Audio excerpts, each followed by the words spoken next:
bullshit. Public, let's just start breaking this. No more bullshit. No more bullshit. No bullshit.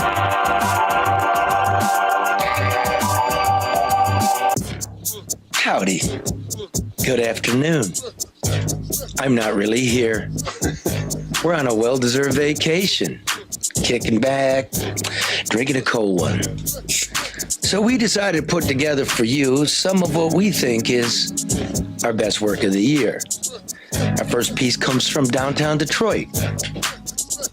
What the fuck is going on? Well, there it is, the Phantom Skyscraper. Part of a $615 million project downtown for Dan Gilbert with your money, public money. 3 floors and some elevator shafts. I ran into my old friend Gus the other day. I wrote a story about him a few years ago. Him and his invisible dog, Timmy. He was going to the government office to apply for a disability check. And who's more disabled, may I ask, than a guy with an invisible dog? You still haven't got the disability? No. You went in there all homeless, broke, schizophrenia, Still taking my schizophrenia pills. HIV, Right. Yeah. and then you couldn't get on the disability. No. But I not yet. But I'm still, my lawyer got things in process. The lawyer. Yeah. His name is Josh Moore. How does Josh get paid? I don't know. We deal with people with HIV. Yeah, the hustle's the hustle. Back then, the economy was booming. Construction cranes jammed the Detroit skyline. Virtually everyone subsidized with public dollars. But it wasn't booming for guys like Gus or Timmy or children whose schools were infested with rats. Then came COVID. And today, more people go without food, are foreclosed, put on the street, and are looking for government help. So we decided to see how these publicly backed mega projects are going. Are they starving? Are they hungry? First, we went downtown, where the Gilbert skyscraper is supposed to be. It broke ground 4 years ago. I'm serious though. Look at this. It's 3 fucking dudes. It's 1 o'clock, and it's 3 dudes, 4 dudes. How you gonna make a skyscraper with only 2 peoples? For all summer long, I've been seeing this. It only been 4 or 5 workers, you know? Right. Yeah. It's real easy when you don't got to pay the public back. And we got 3 floors. That's all we got. All that money into this. We gave millions in property and incentives for the redevelopment of the Book Tower. Still empty. Millions more for the Monroe Block. Nothing happening. We gave Fiat Chrysler almost $500 million in land and tax breaks. The company and the mayor promised 10,000 jobs. Today, there aren't half that. And there goes our tax base right across the line, and the mayor's acting like a 10% bump in the murder rate is business as usual. And remember the hockey arena? We chipped in hundreds of millions for that one. So where's the city within a city the Illich organization said they'd build? Where's all the apartments they promised us? I can't tell. I don't see them. I'd save $100 million for schools. Yeah. Where's the schools? I did a TV story about the arena a few years ago. When billionaire owner of the Red Wings, Chris Illich, pitched a bitch, station management pulled the story from the air. I've still got it. Here's part of it. And now that new hockey arena's coming. Total cost? About $800 million if you include the interest, and you can't forget the interest now. Most of the stadium will be financed with public money. Diverted property taxes that are supposed to go to, wait for this one, public schools. Now, in the meantime, the Illich family would get to keep all the revenues and rent the stadium for $0 a year for 95 years. We don't have enough money for books, but who the hell doesn't love hockey? Sandy Barua, B-A-R-U-A-H, CEO, Detroit Regional Chamber. Sandy Barua heads the Regional Chamber of Commerce. When big business wins, he says, we all win. I'm thrilled that the Little Caesars Arena is there because it gives us an asset, it gives us a draw for the city, for people to come, and it replaced nothing with something really spectacular. In order for the city to break even in terms of income taxes on its investment in the hockey arena, it would have to create $1,500 million a year paying jobs. Yeah, I'm not going to, as a dyslexic person, try to do math in front of you right now. But that's for reading, that's not for math. Dyslexia. Fair enough. It seems nobody around here can count. The downtown Book Cadillac Hotel is broke. The owner said he can avoid default if we, the taxpayers, guarantee him $30 million in property tax breaks. But why should we lose? Why not let it go into foreclosure? Let someone else buy it on the cheap. That's how capitalism's supposed to work. $30 million, and all I got is the clothes on my back and this 10-speed bike somebody gave me. And I could use it. Can I get a job at the place or something? Can I get hired? I just need a job. I got valid ID, social security card, still homeless. Can't get a job. They spend $30 million on that. And only a slight record. No felonies? I have 7 felonies, but they're all in my past. I did all the time that I had to do. I paid my restitution and everything, and still can't get a job, and we got to deal with stuff like this. I'm sleeping outside, and they got a place for me to sleep right here across the street. Things are thin out here, and people's teeth are starting to show. We guarantee profits for factories, arenas, and hotels when we don't have money sufficient for schools, housing, or police. Something's got to give. Help the people that's down and out. You know, give them jobs. Give them some opportunities to do something with their life. Now, I'm no bleeding heart, but maybe it's time to defund the billionaires, time to wean them from the public tit. Maybe then we'd have enough milk to nourish human beings without printing money we don't have. I'm the only one in the world with a visible dog. He's fucking humping me, dude. Don't kiss my dog. Dude, he's humping me. This is not a vagina. Come on, Timmy. This isn't Come me. on, Timmy. Timmy. Goddamn. God, Timmy, kiss man. my dog. Well, he's humping me, brother. Hey, he wants something. Yeah, I know he wants it. He wants something. Yes, Timmy. It's gonna be okay. Yes, it is. Yes, it is. Look at it. Yeah. Yeah, Timmy. Tell that hound dog, stay off of that right there. Now that piece of brilliant journalism was brought to you by Luke Nowacki, who reminds you, guessing is not a strategy for your financial future. Panicking is not a strategy for your financial future. Gambling is not a strategy for your financial future. Uh-oh. Call Luke Nowacki at Pinnacle Wealth at 248-663-4748 for rational financial advice. Luke Nowacki, 248-663-4748. That's what I do.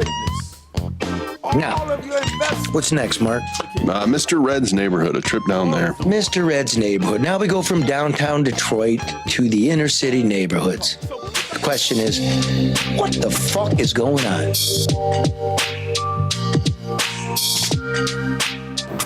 Nice neighborhood, bro. Thank you, brother. It's trying. Except for those. Yeah. Abandoned. Historical Dr. Ocean Suite, abandoned. Got a plaque and it's falling there. Abandoned. School. How many of these around the school are abandoned? About 17 to 20, actually. Would you look it up? Yeah. What'd you look it up on?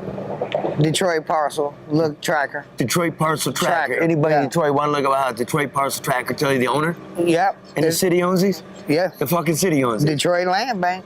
Which is the city. Yep. Whatever the fuck they want to say. Yeah, whatever they want to call it. So you got 17, 20 houses around the school that are abandoned. And we put what, 250 million of Prop N, 250 million of federal money, 250 million of city money. Yep, almost $1 billion. And it's right next to the schools. Yeah. That's the same as the school like me and Byron did last year.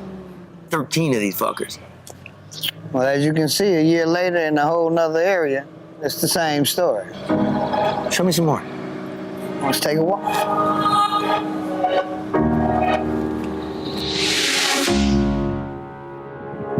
Oh, look, Red. I didn't know you had a public school in your neighborhood. Yeah, DPS fine. One of DPS finest. Hutchinson. And you got some really nice abandoned houses right next to it. Yeah. It's a real fixer-upper, Red. And that's a problem too. Prop in, they promised to rehab a lot of the houses to try to revitalize the neighborhood with the houses they could. But as you can see, it ain't much rehabbing going on as well as demolition. I see school going on. Come on. So what's all these fucking trees, dude? Yeah, this is a Hans Group, Hans Farm. Originally, it was a deal with the city. He come in, plant these. They supposed to make the soil good to be used later on. Oh, that's the dude they gave him the property. Yeah. As I remember.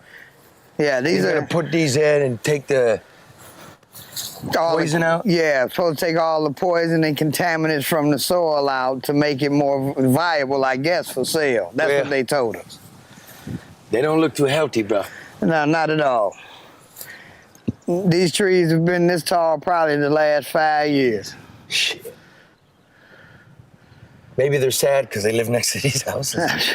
They're good for this.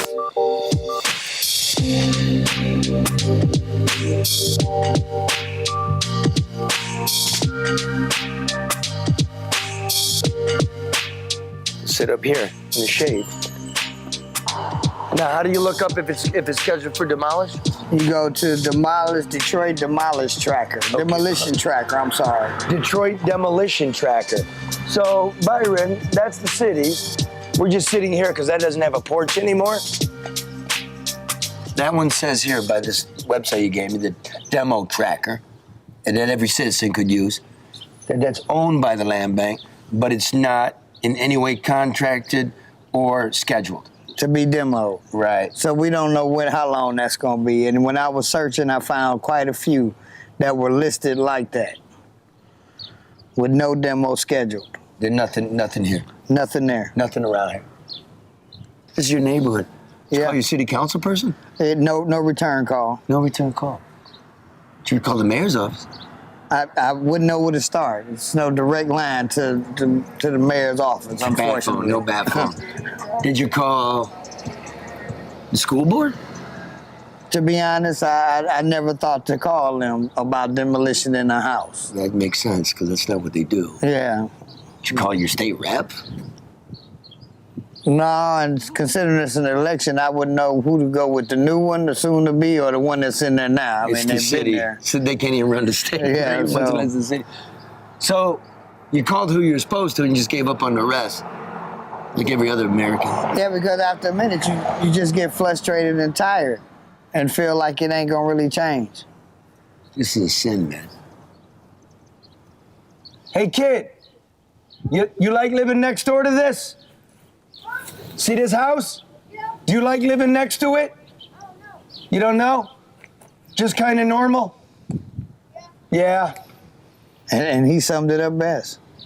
Well, if you've been in Detroit in the last 20 years, it becomes the norm. You see that, baby? By the way, he's supposed to be in school.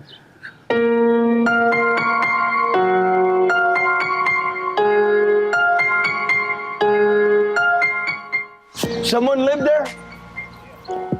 That one, no, I'm assuming. No door. City owns that one. They gotta take that down. There's a school right there. They killed somebody and threw him in the basement. Say what? Say that again? In that city-owned house, they pulled a dead body out? Yeah. This is my friend Red. It's his neighborhood. What's up, man? Come on in. Around the corner. Rains over here. Huh? Yeah, it do be, but I didn't hear about that. They killed somebody and threw him in the basement. Kill somebody, threw him in that basement. Across from you. And didn't even board it up, at minimum. City owns that. Yep. Would you like it down? Yeah. They found a fucking corpse next to the school. They found a corpse in a house owned by the city next to the school.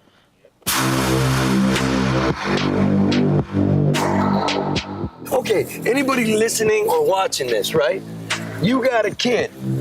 There's this piece of shit next to your kid's school and a corpse gets pulled out. And that's normal. Do you know who owns that building? The city. You know who owns that building? The city. You know what that building is? The school. It's a nice school? That's it. Yes, sir. Well, why the children got to look at this on the way to school? I don't even know. I don't even live over here. You don't even notice it yourself anymore, do you? No, sir. No, it's regular. Just go to work and come home. Shit. Go home. Tanya, happy spring. Thank you, man. When are they going to take some of this shit down? I don't know, man. I hope they do it. They found a corpse in that motherfucker. Seriously? Yeah. Wow. That's a school. Yeah. Which one? Which house? That one right there. That one right there? Yeah. You own this home? Yeah, that's my mom's house. Okay, so you pay tax on it. Yeah, for sure. That Proposition N demolition money. Right. School, man. I thought the mayor said schools first. Schools first, supposedly. No, not having it? No. You want to tell him something? I don't know, man. I ain't got much to say. Oh, there we go. That's right. You got nothing to say, so nothing gets done. But it breaks my heart. You're like, what's the point anyway? That breaks my heart to hear. Right. I mean, you know, Charlie, you know, I guess I'm thinking, I don't know why I'm thinking like that, but you know. Well, brother, because it's true. Yeah, we've been trying to get this tore down for years, you know, and nothing seems to happen. The building right there, you know, it's too much. Them down there, it's just too much, man, you know. You become content with it. It becomes the norm. Get used to it, Yeah. Right, they told me we had 2 or 3 houses down, you know, a couple years ago. That was across the street, but that was it, you know. That was it. You own this house? Nah, we renting. It's a nice house. This one? Yeah. It's a nice house. Try to keep it up. I try to keep the grass cut, but I ain't getting no help. The city don't even come cut the lot and field around it. I gotta cut it. Or the trees, as we can see. So the city-owned building, they don't even cut that shit. What about this one? I cut this. But this belongs to the city. No, yeah, belongs to the city. What the fuck?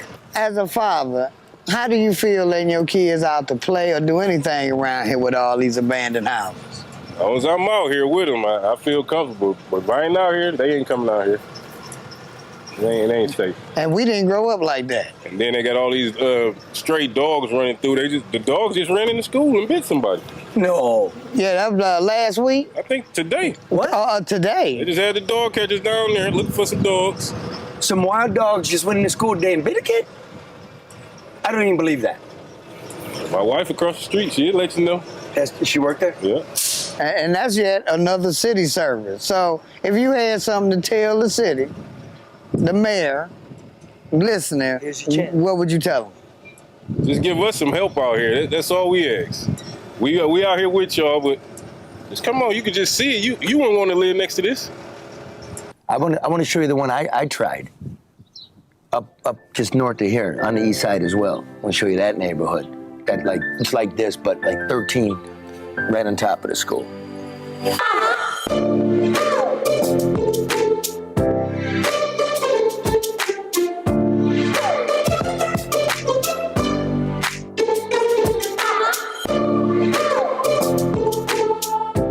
See this neighborhood, dude?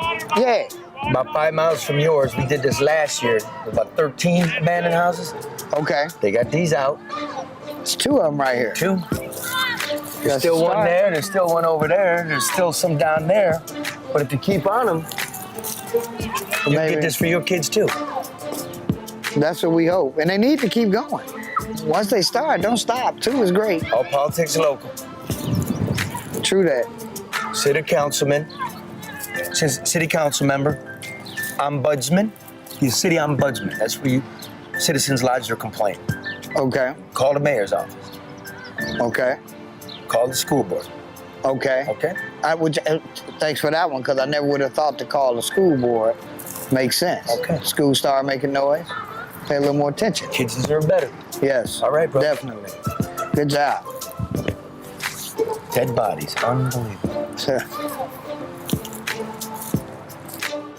You forgot this one, Mayor. And that one. And that one. And that one. And that one. Carry on. Now, you might not want to buy one of them raggedy-ass houses in Red's neighborhood, but if you're looking to buy a house, the market's cooled off, give David Hall a call at 866-CALL-HALL or go online at callhallfirst.com. And if you've already got a house and you've got bills all over the place, consolidate them. Your credit card, your student loans, that remodeling project you need money for. A cash out home refinance from Hall Financial is the answer you're looking for. Take the equity out of your house and save yourself some money. That's 866-CALL-HALL or go online at callhallfirst.com. And if you're at the bus stop, keep your head down. Listen to the life he's living. He's telling you. You can get robbed and killed at the bus stop. That obviously show you ain't got much to possess at the time.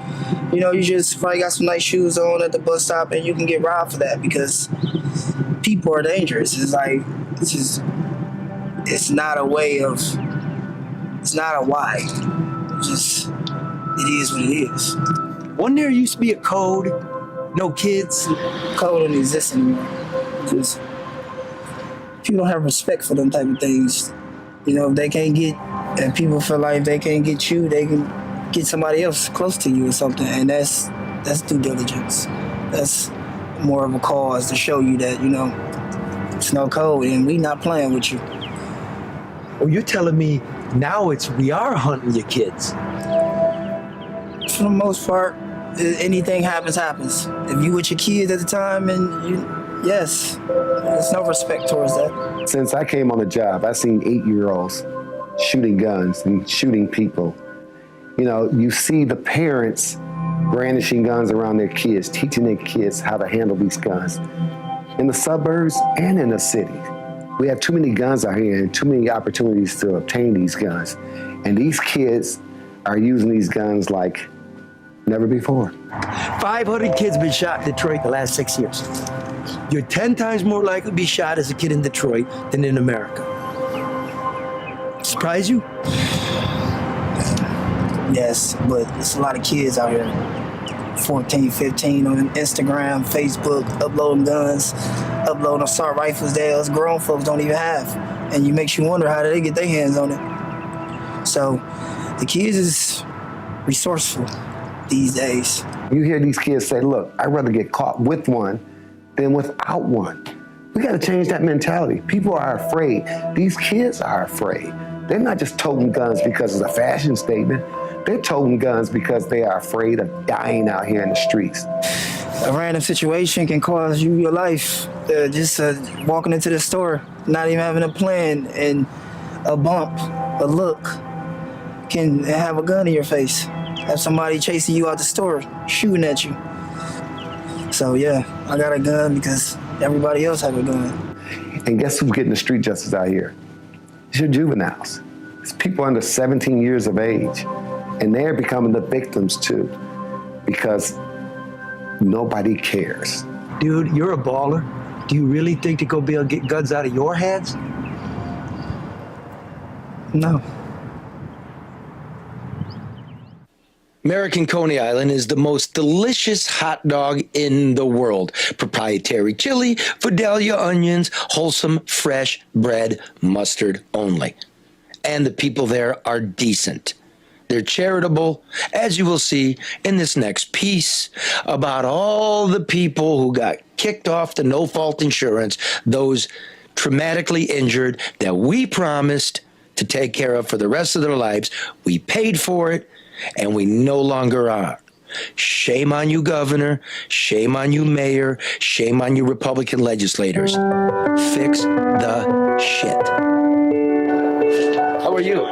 Joe Ricker. Nice to see you, Joe. Nice to meet you. Pleasure to meet you. How are you? Mark Twain wrote that kindness is the language which the deaf can hear and the blind can see. And I can confidently add that kindness is also a food which the paralyzed can smell and taste. All right, we're ready to eat. After hearing that an entire community of people who were paralyzed in car accidents may be put out on the curb because auto insurance reform, my friends at American Coney Island decided to feed them lunch, a small gesture of kindness and dignity. What an animal. Special Tree NeuroCare in Romulus, Michigan specializes in brain and spinal cord rehabilitation. Nearly all the people here were victims of severe car accidents. And this place is a great place, but they're losing the money that they need, and the cuts are hurting everybody here. But we need this place, don't we, Jamie? They get her walk-in, they got the zero machine, the speech. You couldn't ask for a better place. Under Michigan's old insurance law, these people got lifetime health benefits. We promised them whatever they needed. No insurance company ever went broke because it was we the people who paid for it. But all that changed in 2019. Now, benefits are capped at $250,000, and fees that providers like Special Tree can charge have been severely cut by as much as 45%. We got 18,000 people. 18,000 people, $20-some billion in a cat fund that's supposed to be taking care of these people. They make this mistake in this 55% part of the law. People can't be taken care of for 55%. It's put them into horrible, despair and into the hospital. We can't get paid enough to make it go. Everybody's losing money. Nobody's being cared for properly. The money's still in the cat fund, and we can't get anybody to fix the law that they said they admitted that they screwed up. The insurance industry is running the show, and the rest of us are losing as a result of it. And, we're asking the governor to provide some leadership, and she just, she's buying votes with $400 each. It's pretty simple stuff. Are you governor? Are you buying votes for $400 a check? Because you can keep my check and you can look after them. It's that simple. Were you in a car accident, Peggy? Hit and run. Huh? Hit and run. Hit and run? When? 2003. Broke my back. Knocked me up in the air, left me for dead. And you've been here? For 8 years. Good place? Good place. And I love to stay here. What do you want? These insurance companies have just tried to shift their responsibility over to the Medicaid system. You mean they took the good insurance, said, screw it, we'll pocket the money, and Uncle Sam can pay for half the care? There you go. It's a tough world. Let me get you some food. The American Recovery Act, they send billions to Michigan. GM got $1 billion to build a battery plant. Well, how much did you get? We've got nothing. Nothing from all that COVID money? None of the COVID money. No grants for PPE, nothing. HVAC? No. Nothing. So we're assigning billions, removing hundreds of thousands, and what happens to them? I have no idea. It's unbelievable. So while the politicians and insurance executives drink premium liquor, toasting their record profits, the unseen residents at Special Tree drink from the cup of bitterness. Rehab facilities like this are closing down, and 50 people here at Special Tree fear they'll be dumped into one of those miserable nursing homes where people die of COVID. Without the COVID, I would have to be in a location that I do not want to be. You would have to go to a shitty nursing home where they could not help you. I don't want to be in a nursing home. I want to be in a rehab, like Special Tree, that is what that provides. So this is not a nursing home. This is rehabilitation. Yes, sir. In a nursing home, you just sit in a room. Yes, sir. Yes, Oh, sir. come on. Yeah. Come on. Yeah. I've been doing this rehabilitation with brain injury and spinal cord injury for 24 years of my career. And I've seen amazing recovery and people returning to life. To be able to have that quality of life for these folks to get back to somewhat of a normal life, they won't have those abilities in nursing homes. Our facility was built to deal with people with neurological compromise, challenges as a result from their brain injury. Other facilities don't do that. The money we've invested in training our team, hiring some of the best professionals, therapists, nurses, leaders that understand, even Joe, our chairman, my dad, has spent decades advocating in this industry, understanding what these individuals, what it takes to recover from this injury. And to think that they're going to go to some Medicaid facility and get even a fraction of the same amount of Well, this is going to be one of those. Yeah, I mean, it is. The reality is, you can't keep it this nice. Well, I mean, we're going to try. You know, how are you going to do that? You know, you can still love your client. You can still care for your client, and I think that's kind of at the heart of our mission. So you're going to try? Absolutely. You don't know how? As a third generation owner, leader of this business, you know, die fighting anyway. So what a Generation X, Gen Z, millennial thing we all have to do. Well, this is what they handed us. If this closes and they're going to try not to, can you go back home? I don't know where to go because there's no home care agencies out there to supply people to take care of you. These are like cool people. Yes. Who got in an accident. We got lots of cool people here. Yeah. Got in an accident. Some of them no fault of their own, you know. Oh, there's a hell of a pun. Well, that was. If they don't fix this, are you going out of business or you just can't take care of these people anymore? We are struggling with the future. We don't know. We want to be in business. We're fighting like crazy, and we don't know what the future is yet.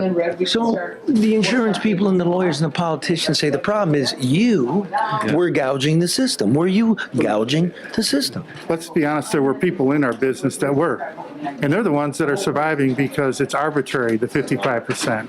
If you bill 55% when you're overbilling, they are now billing what we were billing in 2019.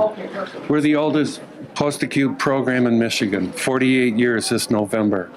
You just can't be around that long and be a thief. Right. You know, I left TV news a couple of years ago because I don't like things called in. This is the stand-up. But here's the point. Since he can't stand up, we have the money to take care of the people that we promised we would. This isn't any kind of place that I want to live. Not here, but this society. Please, in Lansing, in your office buildings, your actuarials, your insurance people, do the right thing. And the thing we all promised, Brian, that we would do. From a very nice place in Wayne County. Charlie and Brian having lunch. It was great. It was. Coney dogs were great. My man. American Coney Island is the best. They're not going to fix shit. Nobody knows how to fix shit, Mark. Nope. If you need your shit fixed, if you need shit fixed, if you need to deal with the government or you are the government, you can't get heating and cooling in the old people's homes. ADR consultants are doing that right now in Hamtramck. Really? Yeah. Good. I went out yesterday. Excellent. Mm-hmm. You can get it done. Variances, demolition, construction, property management, IT, one-stop shopping.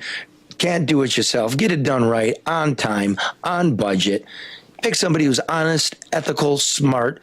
That's Barry Ellentuck at ADR Associates. And his number is, man, I gotta get some glasses. 248-318-9424. Very good. 248-318-9424. 24. Barry Ellentuck. Now, where are we going with this? Migrants in the Speaking Kellogg of which, strikes. you can't find workers. Yeah. Workers aren't getting paid. This is a piece we did late fall. Migrant workers, they're in the news. American workers, they're always in the news. Why is it we all always lose? Hey, Drew.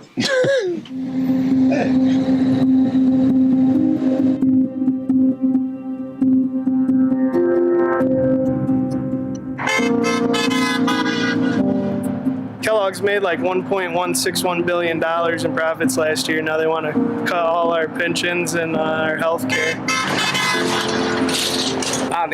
Todos los pobres, ¿verdad? Que no tenemos dinero, trabajamos para los ricos.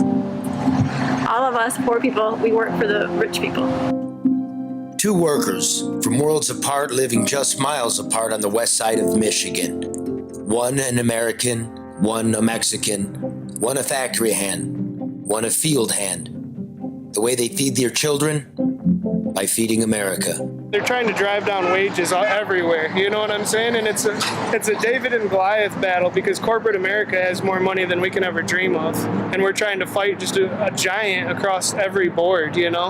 And all we are is one man. The only time he says he's getting the H-2A wage is when the contract workers are also here. Otherwise, he goes back down to 11 something an hour. Sí, pero ya ahorita que vienen los contratos se nos pagan igual que ellos. The world is shifting beneath these workers' feet.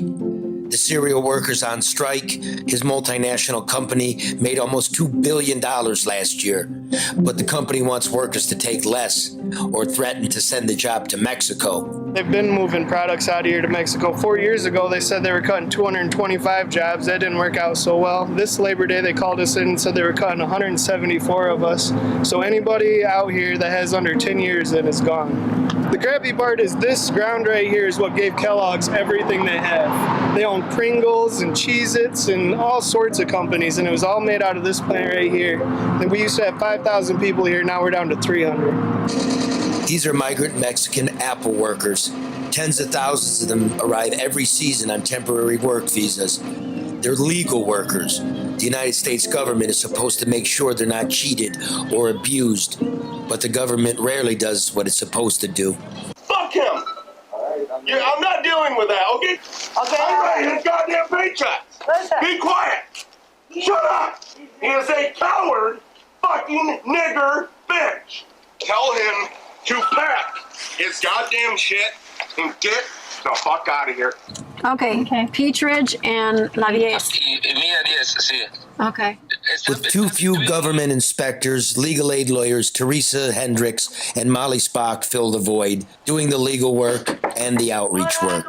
These labor brokers, they write a contract. They show the government and they say, we're going to be fair. This is the conditions we're going to pay.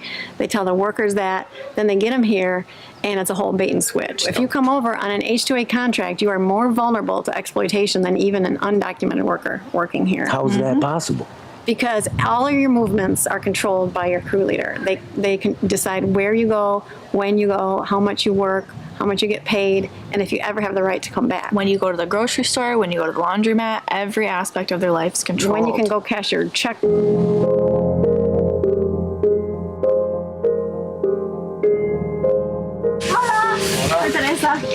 The conditions are awful. There's no other way to say it. 50 men to a bunkhouse.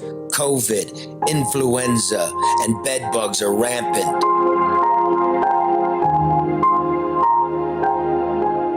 These men are supposed to be paid by the hour.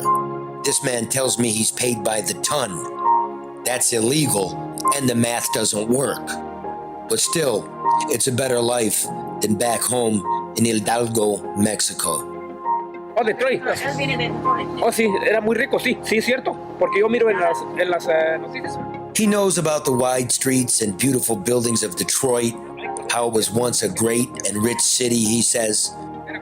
He knows its factories are gone, that they're in Mexico, but you don't want to work there, he says. The pay is $15 a day.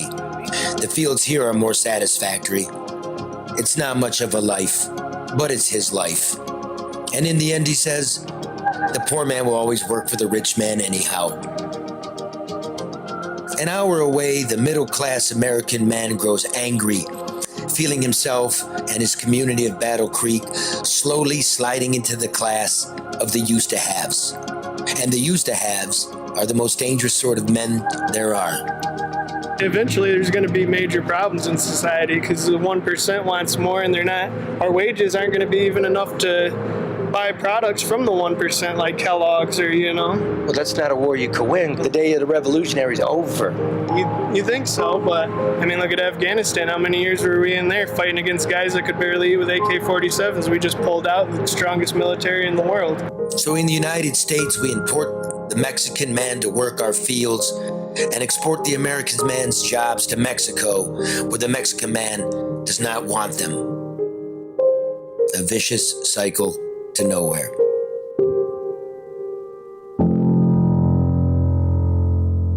We're on a beach right now, but it's quite possible, Mark, that while we are, the Supreme Court will issue its opinion on basically does Roe v. Wade fall or stand. Mm-hmm. Yeah. Can't imagine there'll be much of a surprise, but you never know. So in this program, we also do a lot of interviews, and I think one of the best interviews we've had in the last year was Macomb County prosecutor, Republican, Pete Lucido, and Oakland County prosecutor, Democrat, Karen McDonald, arguing over whether they would enforce Michigan's abortion ban from 1931 should the Supreme Court knock down Roe v. Wade. And here's what I hope is an interesting piece from that interview. We make decisions as prosecutors all over the country to decide what we're going to charge and who we're going to charge. And there are hundreds of antiquated and some not antiquated crimes that prosecutors choose not to prosecute every single day. So I will not be prosecuting a doctor or charging a doctor with a felony for providing prescriptions or procedures terminating a pregnancy. Well, that's pretty plain right there. I promised that when I took my oath of office that I would uphold all the laws of the state of Michigan. I promised that I would uphold the Constitution. That is an oath that we all take as prosecutors, all 83 in this state. In addition, even though we are pro-choice or pro-life, it really doesn't make a difference because the laws are the laws are the laws. Let's talk about this, though. If I've never presented a warrant for adultery, because everybody used that as an example, if I've never been presented a warrant for cow at large, if I was never presented a warrant for abortion, 1931 law, then I never have to worry about it because as a prosecutor, I only have to worry about those that are coming in with a warrant, the elements of the crime that were made, and whether or not a doctor or an individual or a care provider or whoever else is at risk and or subject to the laws of the state. It's a case by case by case by case. I don't have the right to pick and choose which laws I'm going to enforce. I have the right to see if the elements are made. I have the right under my obligation oath to go ahead and bring the charges that the police who do the investigation come up to my office with these warrants and say, I'm bringing a warrant based on these circumstances, these facts, this evidence, and I'd like to have it signed. Let me get you, Karen, prosecutor Karen. So what Pete's saying is you would be end running your obligation as a prosecutor if somebody brought such a charge to you. Your answer to that? I would say that not only is it a right, it's our obligation as prosecutors to make good decisions about what our office is going to pursue and what it's not. We do that every single day. Pete's office does that every single day, and it's my obligation to do that. Pete and I have just had a discussion about civility in politics, and so we both agree that we can disagree and do so in a civil manner. See, I like that. But Pete, you wouldn't charge cow at large if it was brought to you. You wouldn't do it. Your warrant writers wouldn't do it. And so to say that you have an obligation, if the police bring it to you and you can prove your case, then you have an obligation to charge it, that just isn't so. We're not elected to be robots. We're elected to make good choices that's in the benefit and interest of the public and public safety. And at a time when there are such critical things going on in our community, and gun violence being one of them, it is my obligation to use good sense and use my discretion about what we're going to spend our resources for on. That makes sense, Pete. I have a warrant division. My warrant division's been instructed if the crime is on the books, why am I picking and choosing which crimes I'm going to enforce and not enforce? That would be not giving proper notice in the legal world of what is a crime and what isn't. Because according to certain prosecutors in the state, they feel that they don't meet the requisite requirement in their moral beliefs, but in their legal obligation. And I want you to remember what I'm saying. I don't have a right to turn my back on the law when I'm supposed to uphold it. Now, whether or not I have a warrant is a whole new ball of wax, which means I've never been presented in the 16 months in this office with an adultery warrant, even though it's still on the books. Let me pause you there. I've never had a cow at large. Let me pause you there. This is quite easy. So somebody could go to divorce court in Macomb, go through every divorce filing, find 1,000 instances and accusations of adultery. You could put an ADA in that courtroom and charge everybody into infinitum. Charlie, as a former family court judge, I fully support that. He's absolutely right. Goes on every single day. Right. So, I mean, you might expect that after someone listens to this podcast, because that would be a really great thing to do for a lot of litigants in the family court. Here's the difference, though, Charlie. If a police officer or a law enforcement official doesn't investigate and bring the warrant to Karen or I, we have no legal duty. This is the law. We have no legal duty to do our own independent investigation to bring a warrant. Doesn't it open the door? Does it not? Same-sex marriage has no long tradition, and in some people's minds would raise critical moral questions. Michigan still has laws on the books banning sodomy, adultery, same-sex marriages in our Constitution. Does this not open a Pandora's box of re-engineering modern and current American society? Somebody grab that. Yes, it does. And by the way, based on what's going on in our country right now, I will not be surprised at all if we're not sitting here a year from now and having the same conversation about same-sex marriage. I will not prosecute that either. I do not believe that is right. And if the people in Oakland County disagree with me, they can go to the polls. But I'm not going to enforce that. I totally agree with you. I have a lot of respect for the legislature, but the polling on abortion, by the way, in many instances, it's not a partisan poll. They're independent polls. Overwhelmingly, the people of this state believe that a woman should have a right to choose. And with regard to the legislature, it's very, very difficult to enact a law, and it's very difficult for a legislator to get, in my view, very much done. And remember, this was a law that was written in the 1930s. And if there are prosecutors who want to prosecute a doctor for performing an abortion on a young woman who was raped, I find that unconscionable, and I will not do it. Pete? We have a slippery slope in picking and choosing and or enforcing certain laws by the way a prosecutor feels that day. I like the fact that there's certainty, clarity, and most importantly, even-handed and due process by saying, here's notice of the law. You don't like the law, change it. But until you do, I have an obligation to bring the charges, and a judge has the obligation to listen to the facts, determine whether or not there's a need to enforce that law, because that's what judges do, enforce the law as prosecutors. Only in the discretion does the judge will say, I can also decide to throw it out. But if I'm going to start picking and choosing, if I'm starting to pick and choose what laws are going to be enforced in the state, I don't think that we're giving properly what's called fundamental fairness. And that's what I would like to see.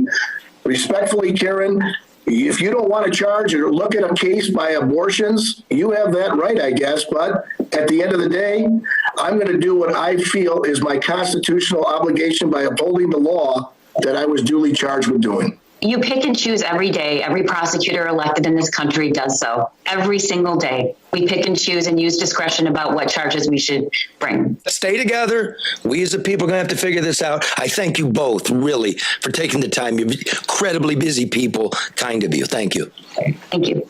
See you, Charlie. Bye, Karen. Bye, Karen. Thanks.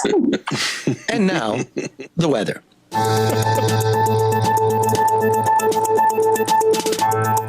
Good afternoon. It's James Harvey with your NBN News Weather Report.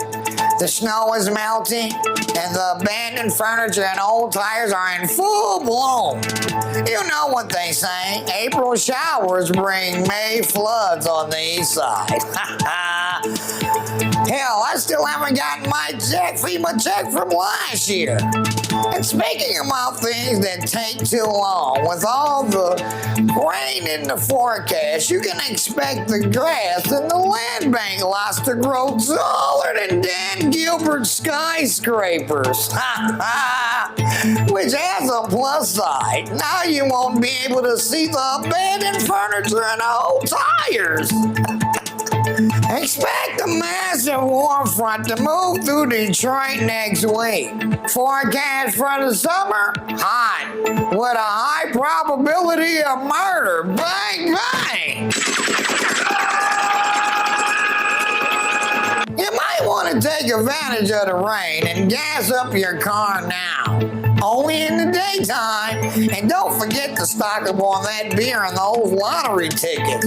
And stay indoors. And remember, when we get these massive warm fronts, it comes with light winds from the west. And with the light winds comes massive power outages all over Michigan. Shit! So after you get through gassing that car up in the daytime, you might want to stop by the $1.25 store and stock up and use some candles.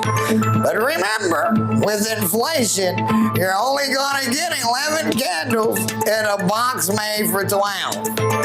This is James Harvey with NBN News, reminding you, Detroit, gas up in the daytime.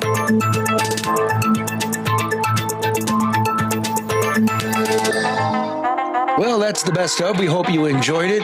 We appreciate you tuning in, and so long, suckers. I'm going to the beach. Take your shirt off.